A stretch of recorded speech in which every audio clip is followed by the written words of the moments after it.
bahkan sebenarnya beberapa bulan terakhir juga ternyata popularitasnya Hamas juga ternyata naik gitu kan, sekitar 40% lebih lah itu kan dukungan publik Palestina terhadap kelompok Hamas. Iran bahkan kalau dalam film-film dia akan menggerakkan seluruh proksi-proksinya buat bikin teror di banyak kota besar-besar di dunia untuk melawan Qasim Soleimani. Tapi kan nggak ada. Tapi bukankah kalau misalnya emang Israel perlu untuk owning this, bahwa mereka yang membunuh hanya, kenapa nggak ngaku sampai sekarang?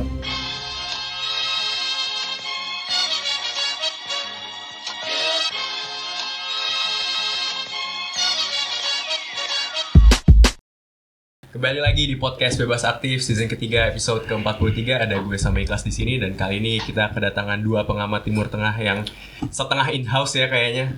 Lumayan sering datang ke podcast Bebas Aktif. Ada Mas Agung Nurwijoyo. Halo Raffi. Karena Timur Tengah, Assalamualaikum warahmatullahi wabarakatuh. Waalaikumsalam warahmatullahi wabarakatuh. Betul nih. Yang kedua ada Assalamualaikum warahmatullahi wabarakatuh juga untuk Mas Syauqi Hafiz. Waalaikumsalam warahmatullahi wabarakatuh. Salam. Udah pernah sekali juga ya kesini. Udah lebih dari sekali deh. Lebih dari sekali. Iya. Bener kan, gue in-house. Iya, again house. Dan kali ini karena kita kedatangan dua pengamat Timur Tengah, tentu saja kita akan bahas seputar Timur Tengah. Karena peristiwa terbaru dari perang antara Israel dan Hamas, kita bilangnya perang apa? Boleh lah. Iya, perang. Oke. Karena serang menyerang. Saling gitu. menyerang. Bener. Sempat diprotes.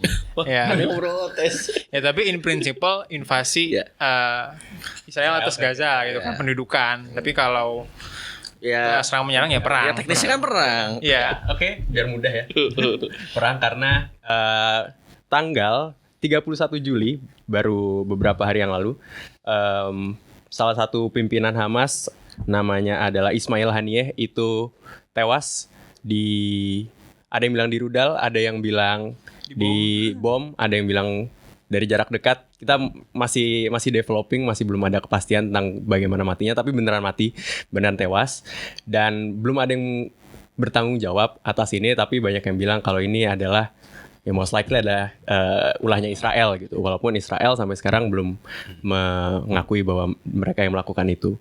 Dan terbunuhnya Ismail Haniyeh ini menimbulkan banyak respon, banyak respon, terutama juga di Indonesia. Cukup banyak resonansinya. Bahkan tadi Mas Agung off air cerita kalau lagi sholat Jumat di salah satu masjid di Bilangan Depok ya, ada sholat gaib juga walaupun masjidnya kecil, tapi itu menunjukkan kalau kematian dari Ismail Haniyeh ini resonate sama orang Indonesia gitu. Nah, kita bakal mengulas ini tentu juga dengan peristiwa-peristiwa di Timur Tengah lainnya, seperti serangan rudal Israel ke Lebanon, ke Beirut, yang menewaskan komandan militernya Hizbullah. Dan juga kita akan ulas apa yang terjadi di domestik Israel, karena Israel ini tidak baik-baik saja juga di dalamnya gitu, mereka berkonflik juga.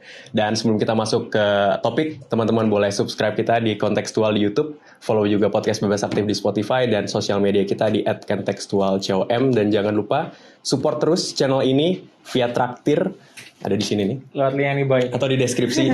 Nanti kita taruh juga. Oke. Kalau Mas Agung atau Mas Syauqi ada yang mau dipromosikan? Ada demo lagi mungkin? Iya, yang Jangan lupa tanggal 15 dan tanggal 21 ada demo lagi di Jakarta. Agustus. Iya lah, Agustus. Habis 17-an di IKN kita demo gitu. Tanggal 12 tuh hari konstitusi. Oh, hari Nanti konstitusi. kita spill. Oke. Oke, mantap. Boleh promosi di sini ya? Boleh. Ya.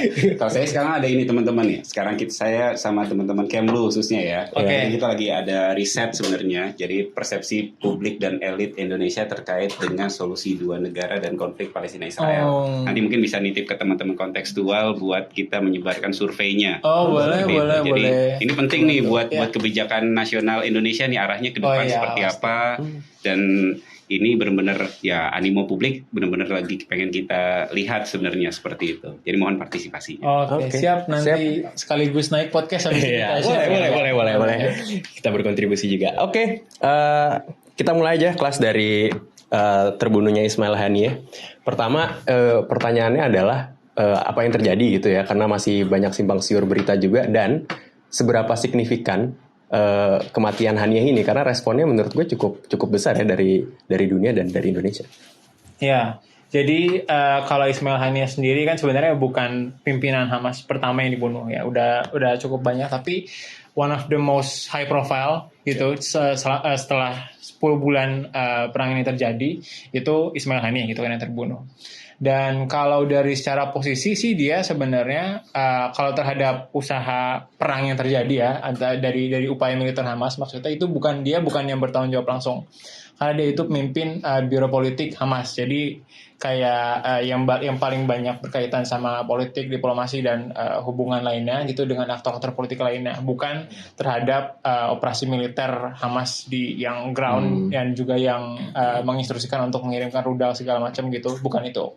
Dan itu juga kenapa dia kemarin hadir di Iran, part of the reason kan karena ya Iran sebagai salah satu pendukung Hamas itu dia baru saja melakukan pemilihan presiden gitu kan, yang terpilih itu presidennya Masoud Pezeshkian, dan dia menghadiri itu dan sempat bertemu sebelum dia akhirnya dibunuh gitu di Teheran. Jadi kurang lebih seperti itu ya sebenarnya. Jadi kalau untuk operasi militer mungkin nggak akan berpengaruh langsung, tapi secara simbolik seperti yang Spot mention, kayaknya maknanya itu sangat luas gitu, karena benar-benar resonates nggak cuma di Timur Tengah aja, tapi juga bahkan ke umat Muslim gitu, terutama ya di berbagai penjuru dunia begitu. Ya Mas Agung, sebenarnya siapa Ismail Haniyeh ini? Karena kalau gue awam ya, bukan nama yang sering gue dengar, tapi untuk dari segi skala responsnya, ini kayaknya orang gede banget gitu. Entah persepsinya atau emang perannya di dalam Hamas nih besar banget. Kalau Mas Agung lihatnya siapa ini? Aku lihatnya memang benar ya, apa yang tadi disampaikan sama Ikhlas, bahwa ini bukan kali pertama pimpinan Hamas yang tewas, yang dibunuh ya, gugur oleh Israel, seperti itu, boleh dibilang demikian. Karena memang walaupun Israel belum pernah ngomong, tapi setidaknya statementnya Hamas kan menunjukkan bahwa ini ada perilaku dari Zionis. Dan yang kedua adalah pola yang kemudian dilakukan pembunuhan terhadap pimpinan Hamas pun ini serupa dengan beberapa pimpinan sentral Hamas yang pernah tewas di tangan Israel sebelumnya, yang gugur tangan Israel. Contoh misal Syekh Ahmad Yasin, ya kan. Yang kedua juga pernah ada Abdul Aziz Ar-Rantisi, itu kan, itu justru juga tewas, ya kan, oleh Israel, seperti itu. Tapi memang pembunuhan itu juga akhirnya berimbas terhadap justru penguatan di Hamasnya sendiri sebenarnya. Bahkan seingat saya sekitar 2003 itu kan Al-Rantisi atau Ahmad Yasin itu tewas. Al-Rantisi ya mungkin ya. 2006-nya langsung kemudian bisa mendapatkan popular vote di Palestina untuk Hamas, seperti itu. Tapi lagi-lagi ini sebenarnya adalah juga berita besar karena memang menurut saya ini satu bentuk disrupsi terhadap upaya perdamaian. Itu. Ini satu hal yang kemudian kita lihat flashback aja beberapa hari sebelumnya kan, ada cerita-cerita besar, ada cerita-cerita tone yang sifatnya lebih positif dalam kita melihat kita sebagai masyarakat Indonesia yang cinta damai, kita melihat perkembangan sudah mulai fase-fase, walaupun belum sampai titik terang akan berdamai atau gencatan senjata, tapi kan titik-titik bulir-bulirnya sudah ada. Contoh kayak misal ada pertemuan lah, rekonsiliasi Hamas dengan Fatah oleh Cina gitu kan. Bahkan kalau teman-teman lihat 31 Juli itu kejadian, beberapa hari sebelumnya ini di media-media banyak kok diberitakan bahwa ada pertemuan di Roma antara pimpinan Mossad, kemudian dari CIA, kemudian dari Kementerian Luar Negerinya Qatar, dan juga dari Mesir, itu untuk membicarakan upaya gencatan senjata seperti itu di Roma. Artinya kan sebenarnya ada di balik layar sudah ada usaha-usaha yang mereka baru pengen diusahakan untuk berdamai, bersepakat, tapi ketika tiba-tiba ada berita besar ini, bagi saya ini disrupsi terhadap upaya perdamaian. Makanya kan stance untuk kemudian adanya retaliasi itu cukup besar. Karena kalau tadi balik lagi ke yang disampaikan oleh Raffi, Ismail Haniyeh ini menurut saya ya, kita nggak bisa pukul rata dia sama seperti halnya mungkin karakter Yahya Sinwar sebagai pimpinan Hamas yang ada di Gaza. Itu memang ya karakternya adalah memang suasananya perang, tapi modelnya Ismail Haniyeh ini saya melihat dia cenderung jauh lebih moderat. Karena dia sebagai pemimpin politik, pemimpin tertinggi, dan cenderung mau berdiskusi dengan siapa saja. Kalau teman-teman lihat kan bahkan ketemu juga sama Pak JK gitu ya. Kan itu jadi satu hal yang menarik, yang minta kalau dari pemberitaannya ada kan, meminta bantuan Pak JK untuk bisa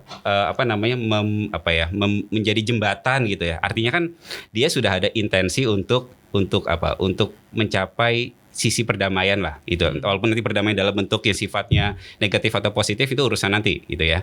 Negatif positif secara konsep ya, seperti itu. Nah, tapi kan saya melihatnya itu. Ini satu bentuk disrupsi terhadap upaya perdamaian dalam konteks perang yang sudah 300 hari terjadi, seperti itu. Nah, seperti itu loh. Itu berarti si Haniyeh ini kayak dalam tanda petik diplomatnya Hamas gitu ya. Dan titik tertentu kita bisa bilang demikian ya. Biro politik itu kan nanti mungkin Mas Yoki bisa menambahkan lebih clear ya gitu ya. Ahli Hamas ya. Insider apa gimana? Tapi setidaknya kan tadi ya. Nanti Mas Yoki pasti nambahin ya gitu. Tapi setidaknya memang saya melihat sih memang ya dia posisinya ada di Doha ya kan.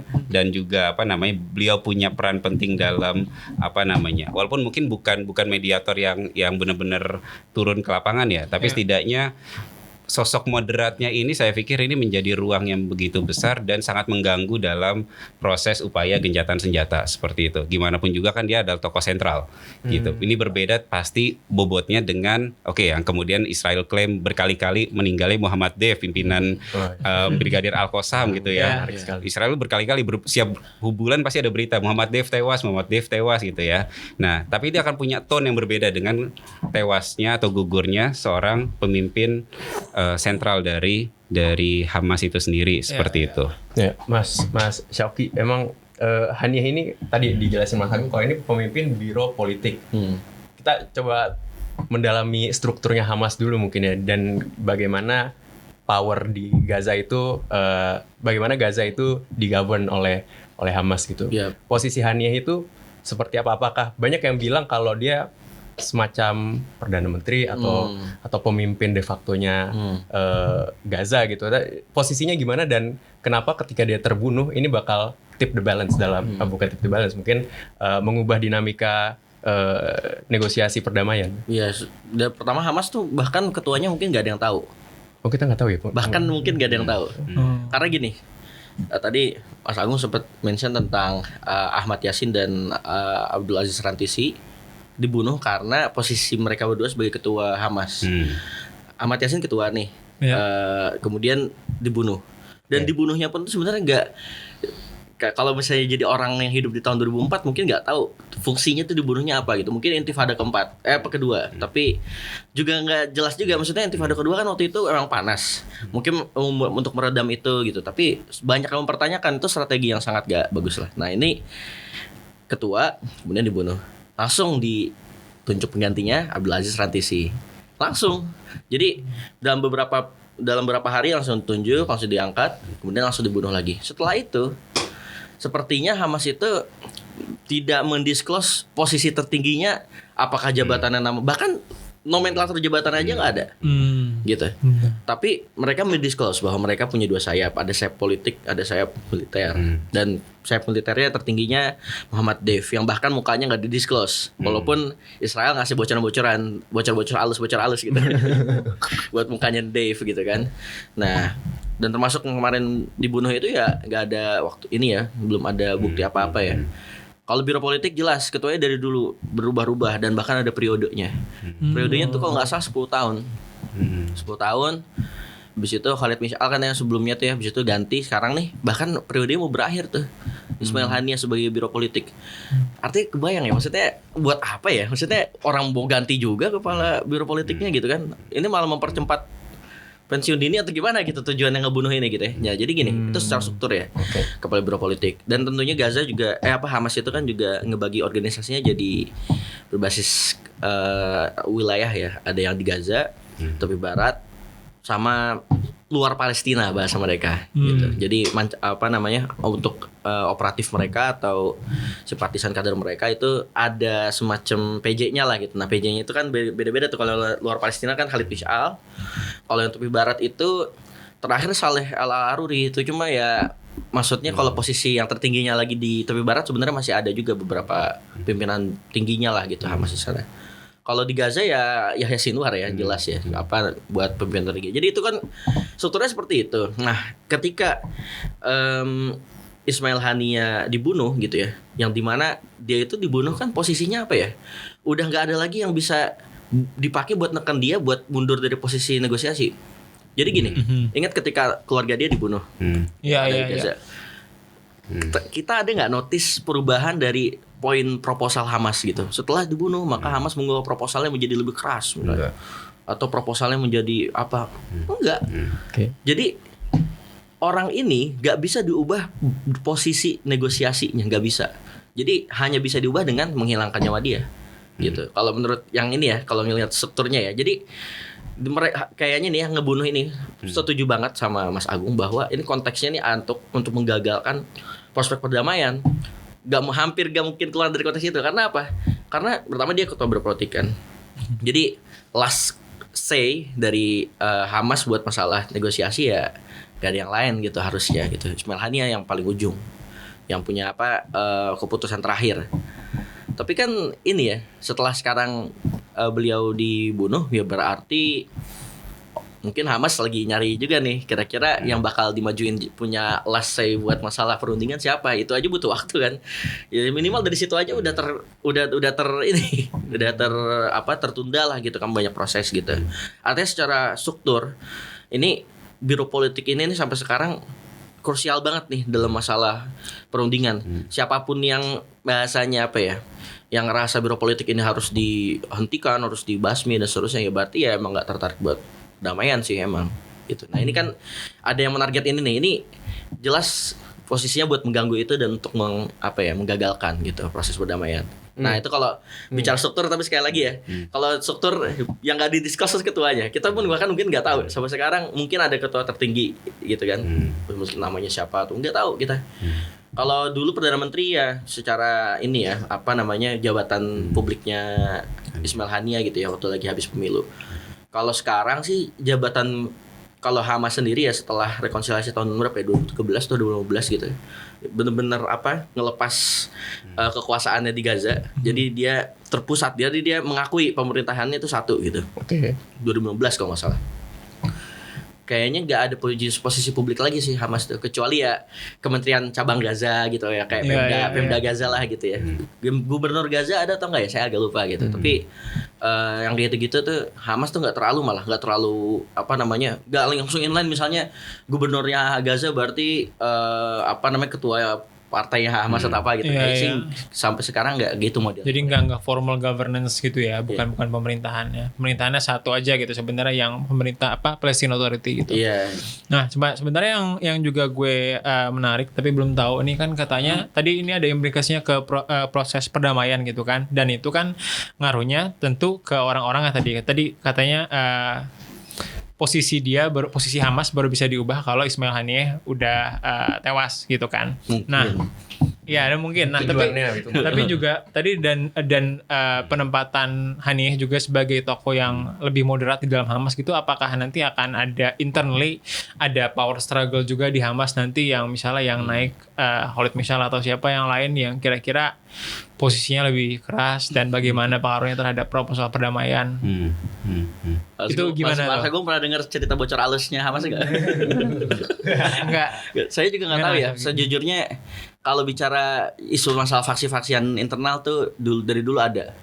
Tapi nggak terlalu signifikan, nggak terlalu besar juga gitu ya. Jadi kalau misalnya ada transisi, mungkin kita nggak akan ngelihat yang terlalu riak-riak banget gitu kayaknya, karena minimal dari pergantian ketua. Jadi gini, aturan ketua biro politik itu kayaknya nggak rigid tuh di ADRT mereka tuh, nggak, jadi nggak 10 tahun gitu nggak.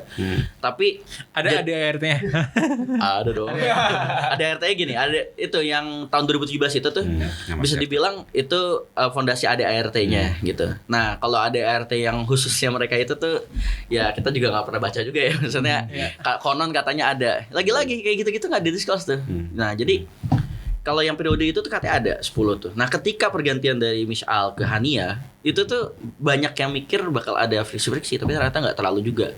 Jadi mungkin ada gitu perbedaan kayak gitu. Tapi kalau sampai ngebuat proses pergantiannya itu lama, kayaknya sih nggak akan kayak gitu. Apalagi di kondisi perang kayak gini ya, kayaknya mereka berkepentingan untuk mempercepat proses kayaknya. Ya. Tapi kan satu hal yang menarik sebenarnya, kalau saya sih lebih lihat ke pola ya. Pola dari yang pasca mimpin ini kelompok yang saya ngeliat sih bukan mengandalkan figuritas ya, tapi dia memang mudah tuh tapi mudah untuk mendapatkan simpati, mudah karena kan sifatnya adalah yang pertama resistance dalam konteks dekolonisasi, kan? Ya, walaupun memang ini adalah punya basis agama yang kuat gitu ya. Hamas ya nggak mungkin lah dia nggak punya basis agama yang kuat gitu ya. Tapi di sisi yang lain upaya untuk mendapatkan haknya sebagai negara yang berdaulat itu kan senantiasa dibawa oleh Hamas. Dan itu lumayan konsisten seperti itu. Dan dari pola-pola sebelumnya yang saya lihat kan mulai dari Syekh Ahmad Yasin gugur, kemudian Abdul Aziz Ar-Rantisi gugur di 2003. Setelah itu di 2004 dan tempo 2 tahun, harusnya kalau kemudian ini organ yang bermasalah, dia akan susah untuk bounce back gitu ya, naik ke atas susah. Tapi yang kita lihat kan ternyata 2005 itu Israel tarik mundur pasukan, 2006 pemilu pertama. Harusnya 2 tahun itu susah nih teman-teman mereka untuk mendapatkan simpati publik. Tapi justru kan yang terjadi sebaliknya, Haniyah justru naik sebagai PM Palestina. Artinya kalau naik sebagai Perdana Menteri yang menandakan ada popularitas mereka di kalangan publik Palestina, mau di Gaza maupun di tepi barat seperti itu. Nah, ini kan satu realitas yang menarik seperti itu, yang kemudian dan kalau teman-teman lihat juga kan sebenarnya beberapa bulan terakhir juga ternyata popularitasnya Hamas juga ternyata naik gitu kan, sekitar 40% lebih lah itu kan dukungan publik Palestina terhadap kelompok Hamas. Artinya narasi yang kemudian dibawakan ya narasi resistance itu adalah dalam konteks dekolonisasi kan, dalam konteks mereka diagresi oleh oleh Israel gitu kan, dan mereka berusaha untuk mempertahankan wilayah mereka seperti itu kan. Kalau teman-teman lihat kan dari yang 100% sekarang sisa yang 22% gitu kan. Sekarang yang 22% juga udah mulai diambil-ambil nih pelan-pelan gitu. Jadi semangat resistance-nya itu yang akhirnya di titik tertentu memunculkan simpati dari publik secara domestik di Palestina maupun saya rasa juga di titik tertentu global gitu loh. Makanya kalau teman-teman lihat kan sekarang dukungan publik internasional dalam konteks negara naik tuh. Jadi sampai sekitar 149 negara. Walaupun nanti kita bisa diskusi panjang tuh. Dukungan apa terhadap? Dukungan terhadap kemerdekaan Palestina. Ya kan? 149 negara. Walaupun nanti kita bisa diskusi panjang ya. Kalau bagi saya it means nothing kalau kemudian dukungan itu tidak terkonvensi dalam power gitu kan. Kalau cuma dukungan aja ya oke, ditetapkan sebagai sebuah langkah moral sih silakan. Nah, tapi di sisi yang lain kan juga ternyata dukungan itu juga muncul secara publik kan. Ada student encampment di Amerika Serikat, advokasi sosial juga jalan tuh, mau dari kelompok BDS, mau dari kelompok apapun. Jadi proses dukungan itu ternyata punya animo yang begitu luar biasa. Dan lagi-lagi yang secara publik domestik Indonesia kan bagi saya ini satu-satunya isu internasional yang bisa bermain sampai di kalangan elit, ya kan? Di Istana Negara, di DPR, sampai dengan di akar rumput, sampai ke masjid-masjid gitu kan. Gitu. Lepas kemarin juga ada seruan DMI, seruan dari MUI, tapi ternyata kok menarik juga nih. Sampai kita sholat Jumat atau ada sholat goib khusus untuk Ismail Haniyah gitu kan. Pada manut gitu loh. Jadi maksudnya ini kan satu fenomena yang menarik ya. Walaupun itu juga mungkin didukung oleh ada gejolak-gejolak di sosial media ya. All eyes on Rafah lah segala macam. Jadi faktornya banyak yang memberikan dukungan yang secara simultan. Saya rasa ini satu hal yang positif dalam konteks upaya mencapai kemerdekaan Palestina. Iya juga menarik karena Ismail Haniyah yang meninggal, terus ada seruan untuk sholat goib, tapi kayaknya pimpinan Hamas yang lain yang tewas nggak ada seruan-seruan seperti itu ya kayaknya ya, sebesar itu Haniyah berarti. Saya rasa ini salah satu hal yang tanpa kita pro dan kontra urusan waduh ini Hamas baik atau enggak gitu ya, tapi cara mereka untuk merubah image diri mereka tuh saya rasa lumayan sukses. Nah makanya tadi kan Mas Oki juga nyinggung masalah Hamas Charter 2017 tadi kan. Satu yang menarik kan dari Hamas Charter itu adalah mereka menyatakan bahwa mereka putus hubungan sama kelompok Muslim Brotherhood, Ikhwanul Muslimin. Gitu. Sedangkan Ikhwanul Muslimin masih kuat tendensi terhadap sebagai kelompok teror misalkan segala macam itu kan. Nah, memutus itu juga saya rasa itu jadi satu cerita baru Hamas bahwa semangat mereka adalah semangat untuk mencapai kedaulatan sesuai dengan semangatnya negara-negara Global South misalkan. Mencapai dekolonisasi, mencapai kemerdekaan yang sepenuhnya seperti itu kan. Nah itu yang kemudian akhirnya publik juga melihat bahwa ini bukan sekedar kelompok Islamis nih, tapi dia adalah kelompok nasionalis yang berusaha untuk mencapai kemerdekaan seperti itu. Ya makanya tadi saya sampaikan juga model Ismail Haniyah di titik tertentu kita akan melihat dia sebagai salah sosok yang boleh dibilang moderat gitu ya, karena cenderung untuk apa ya tadi tuh dia mau berdiskusi dengan siapa saja dan segala macam seperti itu. Nah jadi itu hal-hal yang menurut saya di titik tertentu akan menarik untuk melihat perkembangan ke depannya seperti itu. Dan justru ya tadi dia beresonansi dengan dukungan publik yang cukup masif lah seperti itu. Dan juga digaungkan juga udah oleh elit-elit kita gitu kan, Kemlu melakukan condemnation, Presiden Jokowi juga, Pak JK kabarnya juga mau nyekar ya. Sudah nyekar ya. Saya kemarin juga datang kan Pak JK itu ke Doha, ya kan. Nyekar tanpa bunga. Nah, saya ngeliat fotonya terus Pak JK duduk di sampingnya Menteri Luar Negerinya Turki ya, Hakan Fidan ya, gitu kan, duduk samping-sampingnya. Din Samsudin Pak Din juga ikut gitu kan. Nah, itu kan jadi satu hal yang sebenarnya ya menarik seperti itu, dan kita dukungan publik juga relatif solid ya untuk hal-hal tersebut terhadap kemerdekaan Palestina itu sendiri. Gitu. Satu orang yang juga menyampaikan bela sungkawanya adalah Fadlizon. Dia juga kabarnya juga dekat dengan Fadlizon, dengan Ismail Haniyeh, sempat bertemu juga kabarnya. Ketua BKSAP ya. BKSAP. Fadlizon. Hati-hati mesti dibedain mana yang benar mana yang enggak. Ada di website DPR kok, ada di website DPR. Oke. Tapi kalau yang paling cepet sih selain Iran ya, itu Anwar Ibrahim sih itu. Langsung telepon. Waduh. Another level sih. Another level. Komitmen ya. Langsung apa itu paling cepet tuh. Terus diblokir. Apa? Diblokir Meta marah. Iya. Kemlu baru besoknya tuh Anwar langsung. Oh iya, Kemlu baru besok kayak terus nge-tweet doang lagi ya. Kayaknya Kemlu lagi bahas wording deh. Yang bunuh siapa nggak nyebutin ya, akhirnya kayak bahas wording. Iya.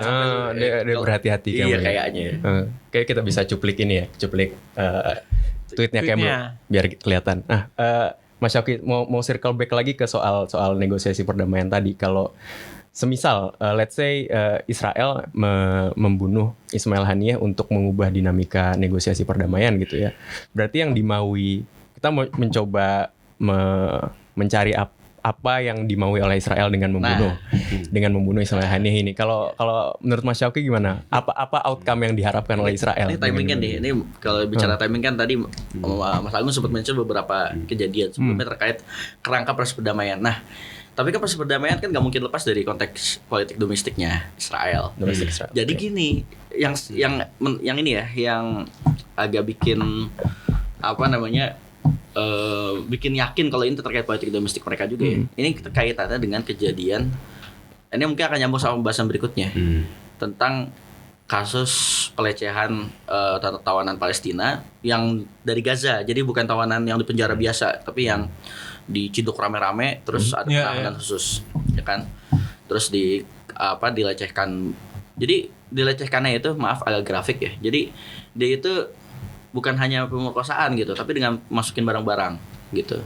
Itu yang bikin mungkin kejadiannya tuh karena detailnya terlalu besar dan skalanya makin parah gitu. Itu ngebuat kayaknya pemerintah Israel nggak bisa tinggal diam gitu, karena data-datanya tuh terlalu banyak. Jadi gini, itu gunung es karena banyak kejadiannya, banyak sekali. Ketika apalagi buat yang khusus dari Gaza ini ya, yang khusus dari Gaza ini nih kondisinya emang bener-bener ya abad pertengahan lah gitu.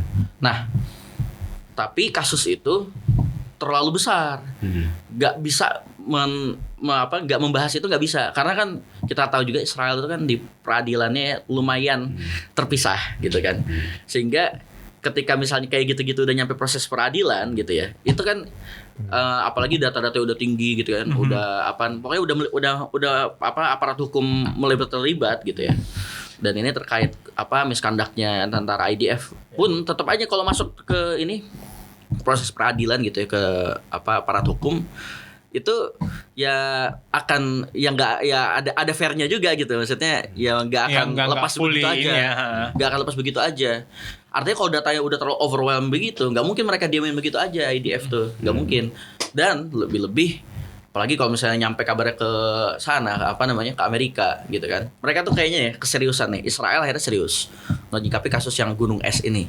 Puncaknya kalau yang bawa-bawanya sih ya mereka nggak peduli, tapi kalau yang ini puncak gunung esnya, mereka gak punya pilihan untuk kecuali ya harus ngurusin gitu. Nah, masalahnya ya gak begitu mudah dong ketika publiknya itu begitu banyak yang ekstrim, ya kan?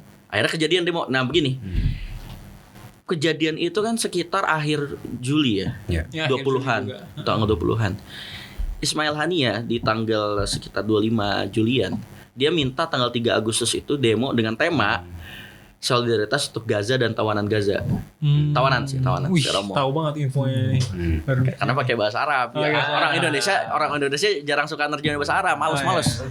Jadi gini, Oke. seruannya itu 3 Agustus, tapi kalau lihat 3 Agustus kemarin kan banyak demo di tempat lain ya. Nah, temanya itu tawanan. Jadi maksudnya gini, tema tawanan ini dipakai buat tanggal 3 Agustus itu tuh seruannya Ismail Haniah itu. Maksudnya bukan ngehubungin ke pembunuhannya, tapi maksudnya Israelnya lagi ramai nih kasus ini nih. Oke. Kayaknya Israel dari dulu nih kebutuhannya dia tuh butuh jalan cepet ngeredem api di dalam negerinya gitu. Selalu kayak gitu. Mereka tuh selalu butuh cara instan untuk meredam calon-calon masalah baru yang menurut mereka nggak penting gitu. Maksudnya ya elah pakai demo-demo apa namanya pelaku lah gitu kan. Dan jadi mereka tuh kayaknya lagi nggak punya waktu, mereka nggak bisa buang waktu lagi untuk menunda effort perang gitu kan. Hanya untuk urusan-urusan kayak gini gitu kan. Masalah akhirnya mereka butuh satu isu pemersatu gitu. Dan itu berulang kali modusnya gitu ya. Dan menurut saya nih ya, kalau misalnya yang saya lihat ya, ini Haniah ini dibunuh itu dalam kerangka setidaknya internal Israelnya solid dulu gitu dalam hal ini gitu kan, bahwa ada musuh yang lebih besar dari hal-hal yang kalian protes itu yang kecil-kecilnya gak penting itu, ada musuh lebih besar itu Hamas gitu. Dan oleh karena itu harus ditindak dengan tegas, dan kalau gitu perlu dengan damai.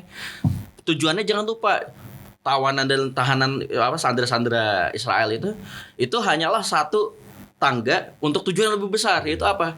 Memusnahkan Hamas. Jadi seakan-akan pesan besarnya itu Hamas itu musuh utama, yang lainnya faktor pembantu untuk mendukung tujuan besar itu. Jadi membebaskan sandera Israel dan sebagainya bagi pemerintahan sekarang dan banyak publik Israel itu sekunder. Bagi mereka yang penting itu apa? Ya Hamas itu dimusnahkan. Nah, jadi kalau kita bicara kerangka ini ya tujuan ya, kenapa ada ya, kalau misalnya kita nggak tahu juga pelakunya sampai sekarang, tapi nggak ada yang ngaku gitu, nggak ada yang ngaku. Nah, dan nggak ada buktinya juga belum terkumpul ya dengan baik. Tapi kalau misalnya kita bicara konteks Israel, mereka sangat butuh seperti ini, pembunuhan Ismail Haniah ini, walaupun sebenarnya nggak ngebantu proses perdamaian, karena mereka nggak butuh proses perdamaian ya untuk yang elitnya ya. Kalau misalnya masyarakat Israel tentunya butuh gencatan senjata segala mungkin gitu ya, karena masalah sandera dan sebagainya. Tapi elit Israel enggak. Netanyahu perang berakhir, dia punya masa depan politik yang segera berakhir juga gitu. Jadi kalau kita bicara ya ini masalah Ismail Haniah, mereka sangat butuh nih, elit Israel sangat butuh Ismail Haniah itu ada dibunuh oleh tangan mereka gitu. Harus ada itu, harus ada. Kalau enggak 7 Oktober berakhir dengan kekalahan. Tapi bukankah kalau misalnya emang Israel perlu untuk owning this, bahwa mereka yang membunuh Haniah, kenapa nggak ngaku sampai sekarang? Kayaknya gitu. Ini sih masalah plausible deniability aja. Ya jadi mereka kan butuh juga disupport sama Amerika Serikat.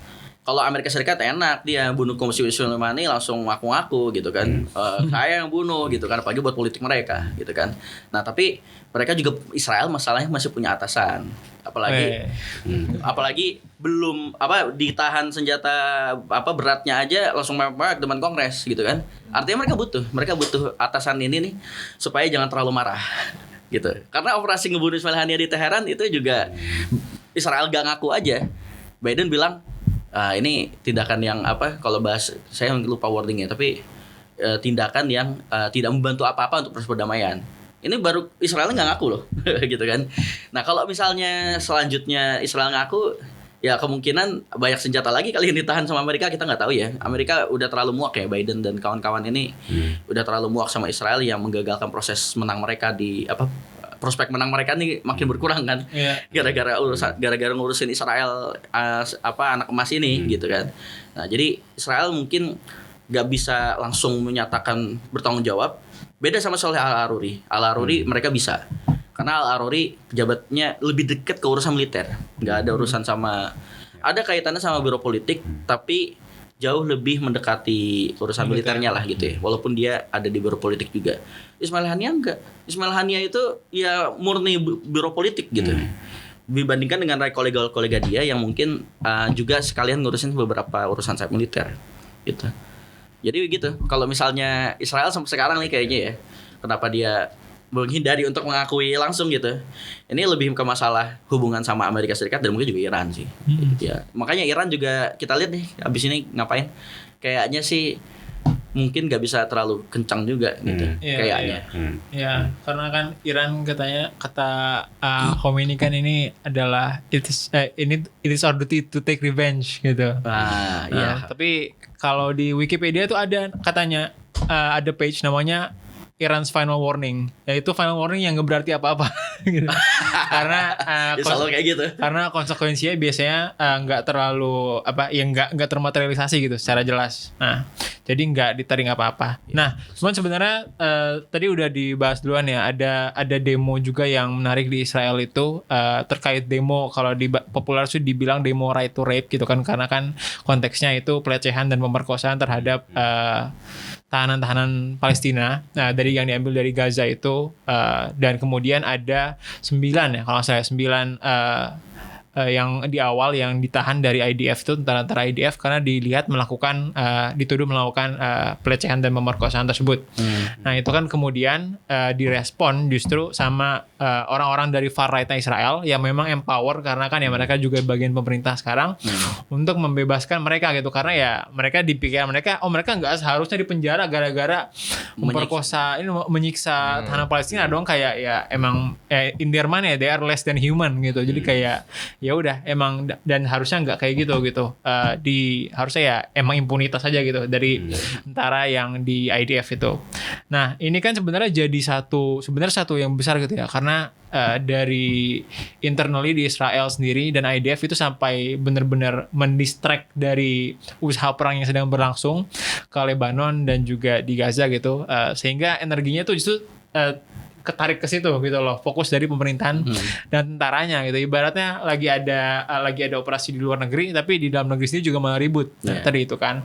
Dan sebenarnya diskusi yang menarik sini menurut gue adalah secara umum ya sebenarnya semuanya juga adalah Israel kan juga belakangan ini bukan cuma pertama, kan juga ada sempat mau ada revisi konstitusinya ya, yang kemudian basic law-nya. Iya, basic law-nya yang kemudian akan mengurangi kekuasaan Supreme Court-nya gitu. Yang kemudian yang jadi karena kan Supreme Court-nya dianggap terlalu liberal gitu sama orang-orang yang di pemerintahan sekarang. Nah, jadi sebenarnya kalau kita lihat nanti kita mau ngebahas Iran ngebales atau nanti Lebanon juga ikutan. Nah, itu kan apakah ini kemudian the end of this conflict gitu akan bisa dicapai misalnya lewat konfrontasi dengan eksternal, dengan negara lain, dengan pihak luar, atau justru dengan collapse atau bukan collapse ya, atau dari friksi dari internal Israel sendiri kayak gitu loh. Karena kan ini dua-duanya tuh cenderung menegasikan satu sama lain. Kayak tadi sempat di-mention kalau misalnya ada musuh besar nih ya, be it Hamas, Iran atau yang lain yang actively nyerang Israel, itu kan justru akan cenderung ada urgensi untuk bersatu gitu kan di dalam Israelnya. Tapi kalau kita bukan biarkan terjadi ya, tapi kita lihat kalau nggak kondisi seperti itu, justru di dalam Israel sendiri sangat banyak perpecahan gitu kan, apalagi dalam pemerintah paling far right, paling ekstrim kanan dalam sejarah Israel sekarang gitu. Gimana Mas Agung? Politik itu kan biasanya apa ya?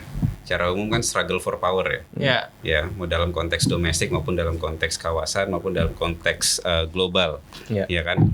Jadi sangat beralasan kalau kemudian tadi juga disampaikan oleh Mas Syauqi seperti itu ya. Ya gimana pun kan juga yang namanya Netanyahu ini berusaha untuk tetap reign in power ya. Tetap berusaha untuk stay di pucuk pimpinan tertingginya. Makanya kan logika untuk kemudian total war-nya untuk senantiasa tetap ada. Once perangnya selesai, ceritanya dia juga selesai. Ya kan? Ya kan, secara domestik ada problem secara domestik jelas. Seperti itu. Tapi kan dalam perang ini juga satu hal yang kemudian nggak boleh kita lupa, semua punya kalkulasi ya. Ya kan, serangan kemudian yang dilakukan oleh Israel kita bilang Israel ya. Operasi yang dilakukan Israel ke kemana, ke Teheran itu juga punya kalkulasi, ya kan? Yang kemudian sekarang juga mungkin Hamas juga masih berpikir nih kalkulasi apa yang kira-kira paling pas seperti itu. Kalau sekarang 1-2 hari ini juga kita lihat ada serangan balas-balasan antara Libanon, antara Hizbullah dengan Israel pun, kenapa nggak sampai perang yang sifatnya terbuka? Itu juga mereka juga melakukan kalkulasi tertentu seperti itu. Ya kan, termasuk juga ini kita belum masuk ke Iran ya? Apa kita sudah masuk Iran? Belum ya? Sekalian aja. Nah, misalnya kalau bicara masalah Iran misalkan kan, Iran juga nggak pernah melakukan serangan maksudnya terbuka dan kemudian dalam skala yang full scale terhadap Israel kan juga mereka pasti punya kalkulasi tertentu gitu ya. Walaupun memang dalam konteks sejarah perang di kawasan Timur Tengah sangat jarang, mungkin belum pernah ya, perang yang memang dilakukan oleh negara yang tidak berbatasan secara langsung, secara darat, ya. Dalam perang-perang zaman dulu gitu ya, mau 48, mau 67, tahun 73, sebagian besar adalah semua perang-perang yang wilayah berbatasan secara darat langsung, mau di Sinai, mau di Golan, gitu ya, mau di wilayah Palestina, semua berbatasan secara darat. Mau yang sifatnya modern, perang-perang 2003, ya itu kan yang di Irak, ya kan, perang lagi misalkan yang Suriah misalkan, itu perang berbatasan darat tuh. Turki nyerangnya langsung memang ya karena berbatasan langsung secara darat. Tapi yang kemarin kita lihat dalam konteks Iran kan, waktu pimpinan satu garda revolusinya tewas itu, yang dilakukan bentuknya serangan drone. Ya kan, orang-orang sudah mulai ini apakah akan ada perang dunia ketiga segala macam akan terbuka dan segala macam. Nah ini kan ternyata enggak juga gitu ya, karena memang ya mereka juga mengkalkulasi itu kalau kemudian perang dilakukan secara full scale, ya Iran juga tahu diri. Iran itu nggak bisa mengembang. Orang lihat kapasitas militernya besar, tapi kan terbatas. Karena dia punya embargo terhadap alutsistanya begitu besar. Yang aktif paling cuma beberapa. Jadi nggak bisa full scale gitu ya. Mereka tahu diri juga gitu ya. Kalau kemudian perang dilakukan secara terbuka secara langsung akan berdampak signifikan terhadap Irannya sendiri. Gitu ya. Dukungan dari negara Arab nggak bisa diharapkan. Sedangkan negara-negara Arab cenderung, saya lihatnya apatis. Makanya kemudian dilakukan oleh Yordan waktu itu ketika tensinya naik antara Iran dengan Israel, yang dilakukan oleh Yordan adalah karena Yordan berbatasan darat secara langsung dengan Israel di bagian barat dan juga Iran di bagian timur gitu ya. Jadi dari tengah-tengah nih. Jadi ketika drone itu lalu lintas di atas langitnya Yordan, mereka ngelihat tuh gitu kan. Area petasan. Nah, makanya kemudian dilakukan oleh Yordan waktu itu adalah mengambil kebijakan no fly zone, zona larangan terbang. Karena mereka juga nggak mau pertama nggak mau ikutan dalam perangnya, dan yang kedua nggak mau terdampak dari perangnya seperti itu.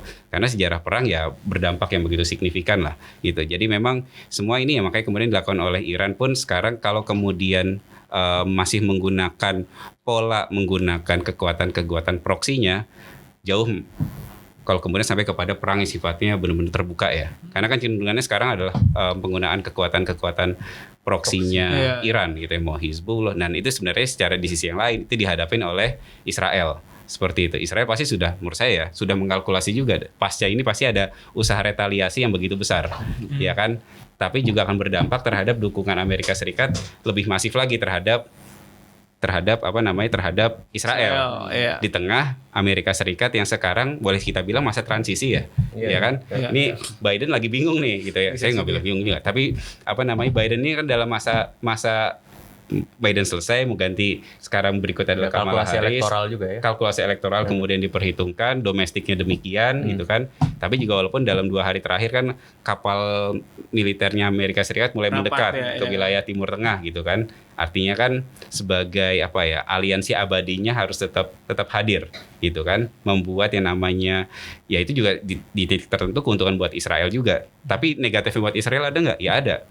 Israel justru sekarang yang senantiasa Israel bawa adalah kan putusan, saya lupa antara ICC atau ICJ yang kemudian menandaskan Yahya Sinwar, Ismail Haniyeh dengan Netanyahu. ICC ya? ICC. Let's say ICC ya.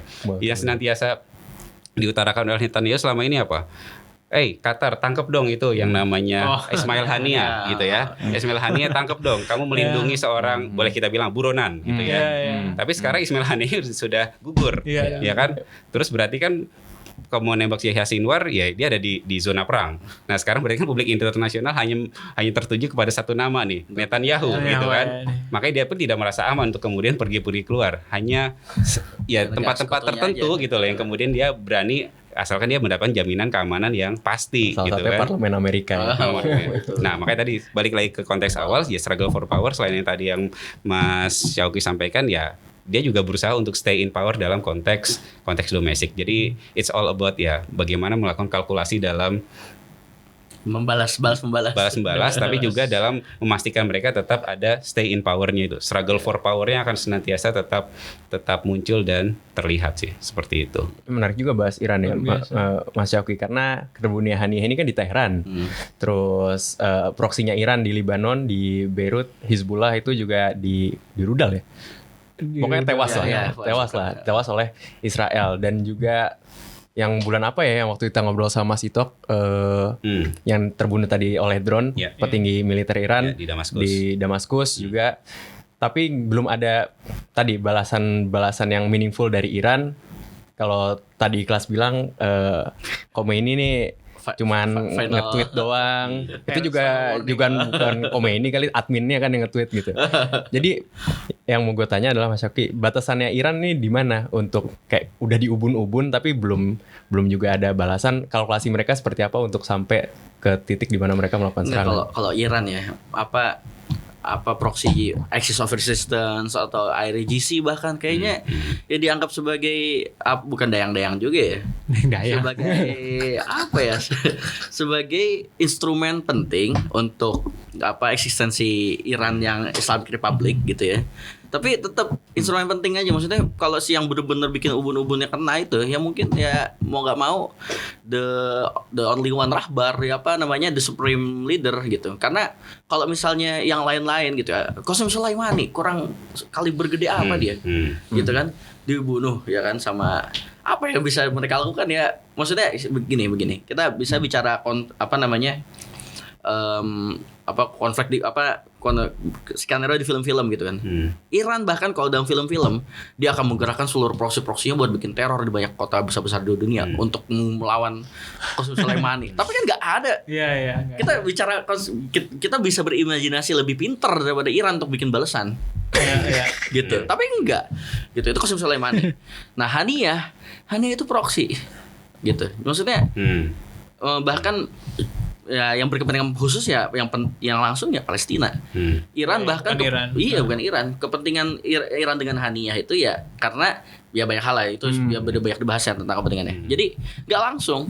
Jadi kalau misalnya Qasem Soleimani aja balasannya apalagi proksi gitu. Ya sepertinya ya gitu ya. Karena kalau kemarin sih karena memang serangan ke Haniyeh kemarin itu ya katanya benar-benar meruntuhkan nama baiknya IRGC dan lain sebagainya gitu ya.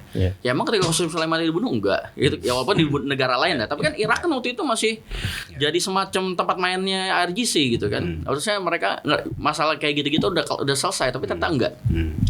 Apalagi masalah ngejagain proksi sebenarnya mirip-mirip gitu. Malah mungkin lebih di bawahnya Qasem Soleimani ke Haniyeh tuh. Jadi ya kalau misalnya yang benar-benar nyentuh itu ya mungkin identitasnya langsung kena. Identitas Islamic Republic itu kan ya identitas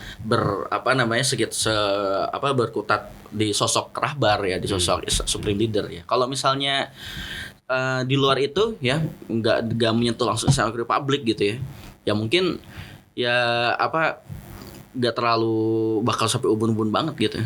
Hizbullah ya, misalnya Hizbullah dari kemarin tuh mereka bikin operasi-operasi ke Israel dari sejak awal 7 Oktober gitu ya. Maksudnya bikin operasi-operasi kecil gitu. Dan beberapa komandannya itu ya dengan berbagai levelnya tewas gitu kan. Dan terakhir juga terjadi gitu kan. Tapi ya Iran seakan-akan bilang ya udah Hizbullah udah punya senjata kan, udah bikin Libanon kayak negara keduanya Iran kan gitu. Maksudnya dengan politiknya yang di Beirut aja udah kuat banget gitu. Gak usah bicara Libanon Selatan batasan sama Israel, di Beirutnya aja udah kuat. Jadi kalau di Beirut udah kuat ya mereka mungkin dianggapnya Hizbullah otonom dah buat ngapa-ngapain masalah retaliation dan sebagainya gitu ya. Gitu ya. Dia nggak bisa ngebawa tuh panasnya konfliknya si Hizbullah itu dibawa ke ubun-ubunnya Iran yang ada di Tehran gitu. Maksudnya mereka udah ngerasa ya udah otonom lah. Kita emang tujuannya bagi-bagi beban kok gitu kan. Masa beban lu kena ke gua lagi gitu kan, padahal gua sengaja buat bagi beban gitu kan. Nah, jadi kalau misalnya bicara ubun-ubun banget gitu ya, yang mereka bakal panas ya kayaknya masalah identitas sih, identitasnya Islamic Republic itu sendiri. Saya nambahin dikit ya. Iya. Boleh. Selain faktor itu sebenarnya kan tadi juga saya nyinggung terkait dengan perang itu kan ini bicara masalah strategi yang telah terkalkulasi, ya kan? Pasti semua punya pertimbangan masing-masing dan ada kalkulasi tertentu sehingga apakah kemudian perang itu harus dilakukan atau sekedar retaliasi dalam konteks yang sifatnya terbatas, ya kan? Nah, sebenarnya dalam konteks Timur Tengah ada satu pola yang menarik. Jadi kecenderungan perang itu akan terbuka. Itu ada kondisi khusus. Waduh, Bukan salah satunya. Yang paling dominan menurut saya faktor identitas tentu ada. Tapi selain itu sebenarnya ada juga faktor ketika serangan itu sudah dilakukan dalam bentuk operasi darat. Perang Irak-Iran itu udah operasi darat. Iya. Perang kenapa kemudian 7 Oktober pecah karena ada operasi darat tanpa kita kemudian bilang ini Hamas salah nih. Walaupun kita harus secara jujur dan secara gamblang bilang bahwa ya ada kalau kita sebagai sebagai masyarakat kita damai ya, kita menganggap bahwa yang dilakukan Hamas salah nggak? Ya dalam titik tertentu salah. Tapi kan yang dilakukan oleh Hamas itu sebagai respon atas kekerasan terstruktur yang dilakukan oleh Israel selama ini, sehingga harus ada bentuk resistensi. Ya kan, harus ada bentuk perlawanan. Oke. Tapi yang dilakukan oleh Hamas 7 Oktober kan serangan dan berbalas kemudian serangan. Dan itu kalau kemudian beda polanya kalau teman-teman lihat sekedar tembak-tembakan rudal. Ya kan, itu nggak sampai kepada perang terbuka karena tidak sampai kepada bentuk ada operasi yang benar-benar merusak soil dalam konteks tadi ya, ngambil wilayah dan segala macam. Nah, ketika sudah itu terjadi, maka kecenderungan perang terbukanya jauh lebih besar, gitu ya. Irak dulu yang di Suriah, Turki dengan Suriah operasi militer, ya karena memang sudah masuk ke wilayah tuh, ya kan. Irak-Iran pun sama. Nah, jadi ketika salah satu pihak sudah melakukan tindakan tersebut, maka kecenderungan perangnya itu akan jauh lebih mungkin terjadi. Makanya kalau sekarang mungkin dalam skala tertentu Iran yang masih menggunakan kekuatan proksinya tadi kan, ada Hizbullah, dalam titik tertentu ada Hamas gitu ya. Tapi juga di selatan itu ada si kelompok Houthi misalkan yang beroperasinya di wilayah Laut Merah, ya kan, dan segala macamnya. Jadi ya ini it's all about the calculated strategy untuk kemudian ya mereka juga nggak mau kemudian berdampak secara signifikan langsung. Dan ada kecenderungan yang menarik, kita bicara Israel Palestina ini kan sebenarnya bicara di satu wilayah yang saya boleh bilang nggak kaya gitu. Teman-teman pasti beda nih kalau kemudian kemarin ketika Iran ribut sama Israel, kemudian yang ramai juga adalah kan wilayah-wilayah kenapa pihak-pihak internasional banyak kemudian langsung lebih keras untuk kemudian merespon. Saya rasa di titik tertentu mereka melihat ada faktor sumber daya juga yang harus dijaga. Ada faktor kepentingan, interest. There's no prominent friends, there's no prominent enemies, there's only prominent interest. Interest dalam konteks apa? Sumber daya misalkan. Hormuz itu kan luar biasa. Begitu sentralnya Hormuz itu kan. Nah, kenapa kemudian Houthi itu melakukan serangan di wilayah Laut Merah, semuanya bikin pasukan koalisi di situ Amerika, ada Amerika sama kelompok-kelompok yang lain ya. Kenapa lebih masif dilakukan di situ ya karena memang ya terganggu tuh global supply chains, jalur perdagangan mereka terganggu. Nah, ketika itu sudah terganggu, lebih masif untuk kemudian dilakukan lebih bold, bukan sekedar bentuknya statement atau kemudian langkah-langkah tertentu. Tapi kalau Israel Palestina kan relatif sebenarnya nggak ada hal-hal itu, gitu. Kalaupun ada mungkin kecil. Makanya kemudian yang perlu kemudian dibawa adalah yang perlu dijaga senantiasa adalah normsnya, value-nya, value tentang perdamaian, value tentang keadilan, value tentang dignity, value tentang humanity. Itu yang kemudian rasa-rasanya mutlak untuk kemudian sama-sama dibawa dan kemudian jaga seperti itu. Itu juga satu hal juga kemudian perlu diperhatikan sih. Setuju banget. Ya mungkin nambahin dikit saya. Jadi emang kalau buat di Timur Tengah kan emang yang kuat tuh Israel di dalam perang ya menang terus gitu kalau dulu. Dan kalau sekarang juga konteksnya Iran, Lebanon, Syria dan segala macam itu ya bisa kita bilang weak states gitu kan. Dan kalau ada gimmick di HI ya weak state suffer what they must gitu. Mereka diserang, ada yang dibunuh, pemimpinnya dibunuh gitu. Dan responnya jadi kebanyakan cuma sekedar simbolis. Karena kalau mau perang ya mau gimana juga gitu hasilnya. Kayak mereka belum akan bisa dipastikan akan menang gitu. Dan oleh karena itu cuman kan ini jadi berarti ya kemenangan nggak bisa diraih untuk as for now gitu dari cara militer gitu kan. Cuman kalau kita mau mengandalkan tadi faktor lain yang saya sebut sebutkan itu misalnya ya soliditas internal di dalam Israel, di dalam Amerika Serikat gitu dalam mendukung pendudukan ini. Nah, itu kan bukan hal yang bisa kita kontrol gitu kan. Kita ya siapa yang tahu gitu bisa clash antara kaum liberal dengan kaum ekstremis di dalam Israel. Siapa yang tahu bisa suara Muslim voters atau yang concern terhadap isu Palestina yang bisa memengaruhi hasil Pilpres Amerika Serikat gitu kan. Jadi tapi benar saya setuju tadi bahwa narasi itu yang harus kita bawa gitu kan sekarang, narasi perdamaian, narasi keadilan dan juga ya hak asasi manusia untuk semuanya. Itu yang kemudian menjadi satu hal yang bisa kita pegang meskipun realnya apa nih kayaknya nggak bisa dirasa-rasa gitu kan, kira-kira perubahannya bakal kayak gimana. Tapi di dunia yang asimetris sekarang kan ya dunia nggak kayak dulu gitu ketika semuanya cuma ditentukan oleh elit gitu. Dan ya kalau harapan saya sih ya semoga akan ada tipping point yang kemudian bisa mengubah itu, karena kita lihat secara militer nggak akan benar-benar ada apa-apa gitu. Oke, great discussion, closing yang bagus juga. Terima kasih Mas Agung, Mas Syauqi.